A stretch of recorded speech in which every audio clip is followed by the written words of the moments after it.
लगातार काम किया जा रहा है, लगातार साफ़ सफाई के प्रयास जो हैं वो किए जा रहे हैं।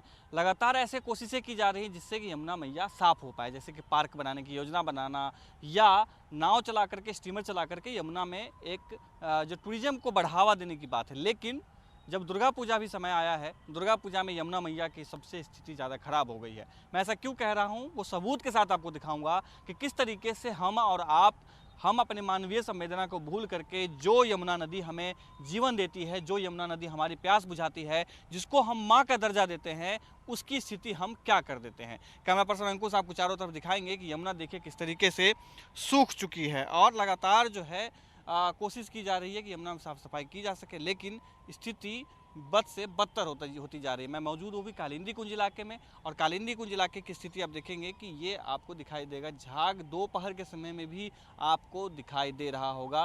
कैमरा पर्सन अंकुश आपको वहाँ दिखाएंगे जहाँ पे फाटक लगा है और फाटक के बाद वहाँ पे झाग बनता दिखाई दे रहा है।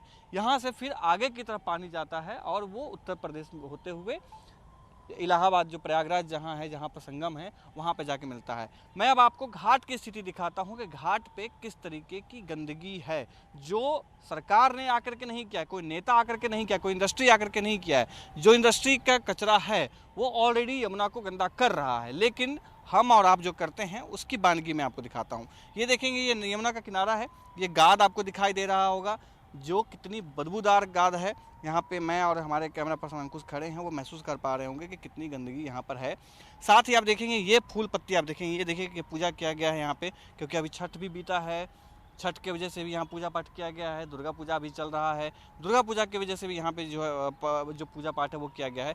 ये आपको दिखाई देगा, ये देखिए पॉलीथीन है, ये दूध यहाँ पे रखा गया है, दूध के पॉलीथीन यहाँ रखा गया है, जो सिंगल वेस्ट में आता है, सिंगल यूज वेस्ट है, लेकिन इसकी जो उम्र होती है हज़ारों साल की होती है। ये सालों से यहाँ पर अब रहेगा, अगले कई सालों तक। हम हो सकता है 10 साल के बाद कोई रिपोर्ट करने यहाँ पर आए तो यही डेट वाला पन्नी आपको यहाँ पर दिखाई देगा। अब देखिए चारों तरफ आप कितना आपको गंदगी यहाँ पर दिखाई देगी। अब ये देखिए, ये कोई कंस्ट्रक्शन का सामान था, उसका यहाँ पे जो कचरा है वो रखा गया है। ये देखिए, ये स्थिति है। ये पूजा पाठ किया गया, उसकी स्थिति आप देखेंगे, जो बिस्किट खाने वाले पॉलीथीन होता है उसका आपको वहाँ पर दिखाई देगा। आप देखेंगे कि चारों तरफ आपको सिर्फ गंदगी ही गंदगी दिखाई देता है। सवाल ये उठता है कि क्या यमुना को साफ़ करने की जिम्मेदारी सिर्फ हम सरकार की है या सिर्फ मंत्रियों की है? क्या आम जनता जो हम और आप हैं, जो नदी के किनारे हम रहते हैं, क्या हमारी कोई जिम्मेदारी नहीं है? अब ये देखिए, ये आपको गंदगी दिखाई दे रही होगी। अब समझिए कि यमुना की साफ़ सफाई के लिए 500 करोड़ का अलग से बजट पेश किया गया है, लेकिन वो पैसा आएगा कहाँ से? वो पैसा आएगा हमारे और आपकी जेब से निकल करके। और साफ है कि आप स्थिति ऐसी देखेंगे कि चारों तरफ जो गंदगी हम कर रहे हैं उसी की साफ़ सफाई के लिए 500 करोड़ का अलग से अलॉटमेंट किया गया है यमुना के सफाई के लिए बजट के सत्र में। अब देखिए चारों तरफ आपको पक्षी भी दिखाई देंगे, जो माइग्रेंट्स बर्ड्स होते हैं वो भी आपको दिखाई देंगे, लेकिन जीवन यहाँ पे ख़त्म होती दिखाई दे रही है। तो यमुना का ये जो किनारा है सबसे ज़्यादा गंदा किनारा माना जाता है। अब ये देखेंगे इधर नीचे आप कितनी गंदगी आपको दिखाई देगी। हम हाल ही के दिनों में आए थे तो यहाँ हमने बहुत साफ़ सुथरा देखा था।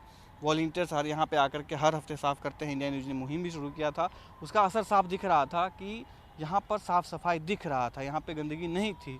लेकिन जैसे ही ये त्यौहार बीता है, एक तो छठ बीता है और दूसरा दुर्गा पूजा आया है, उसका असर आप देखिए ये किस तरीके से दिखाई देगा। अब यहाँ पे पूजा पाठ किया गया है, ये सब पूरा जो तंत्र मंत्र किया जाता है उसके जो निशान हैं वो आपको यहाँ पर दिखाई देंगे। अब ये देखिए, आगे जहाँ तक आपकी नज़र जाएगी वहाँ तक आपको सिर्फ गंदगी ही गंदगी दिखाई देगी। हम अपनी जिम्मेदारी मानते ही नहीं हैं। हम मानव जो हैं, हम संवैधानिक अधिकार की तो बात करते हैं, लेकिन संवैधानिक अधिकार के साथ साथ जो हमारी जिम्मेदारियाँ हैं, उन जिम्मेदारियों का क्या, उस जिम्मेदारियों की बात कौन करेगा, इसको लेकर के कोई डिस्कशन नहीं होती है, कोई बातचीत नहीं होती है। अब देखिए, पूरा हम घाट आपको घूम के दिखा रहे हैं कि कितनी गंदगी है। ये सब गंदगी साफ़ करने के लिए जो पैसा अलॉट किया गया है वो हमारे और आपके जेब से ही जाएगा, जो 500 करोड़ है। अब ये देखिए, ये मेडिकल वेस्ट है, ये मेडिकल वेस्ट है, ये मेडिकल वेस्ट है। ये इसको डिस्पोज करने के लिए अलग से नियम बनाए गए हैं, लेकिन आप ये देखिए यहाँ पे आपको ये दिखाई देगा, ये टेस्ट कराया गया है, उस टेस्ट का ये यहाँ पे ट्यूब रखा गया है। मेडिकल वेस्ट के लिए भी जिम्मेदार कौन है?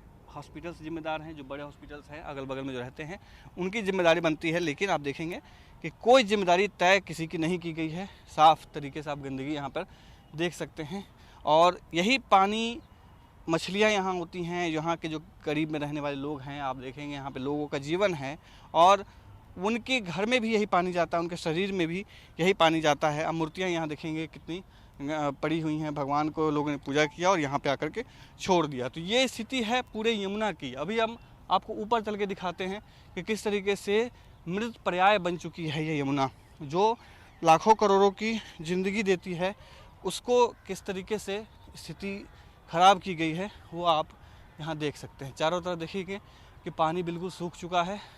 यमुना नदी में पानी बिल्कुल भी नहीं है, साफ़ एकदम गंदगी से भरा हुआ पूरा किनारा यमुना का, और जीवन का मात्र निशान यहाँ पर नहीं दिखाई देगा। जानवर आपको यहाँ पर घूमते दिखाई दे रहे होंगे, उसका दूध जो है वो हम पीते हैं और वही हम मानव जो हैं हमारे शरीर में इंटेक करते हैं, लेते हैं, और यही जानवर जो हैं यही का पानी पी करके खुद भी बीमार होते हैं। और जब ये हमारे घरों में आता है तो हम जो है बीमार होते हैं और उसका असर जो है हमारे शरीर पे साफ दिखाई देता है। जिम्मेदारी तय करना बेहद ज़रूरी है। ये हम आपको इसलिए ये सारी चीज़ें दिखा रहे किस तरीके से यमुना की स्थिति है। कैमरामैन अंकुश के साथ में मैं आदित्य कुमार, इनए न्यूज़, दिल्ली।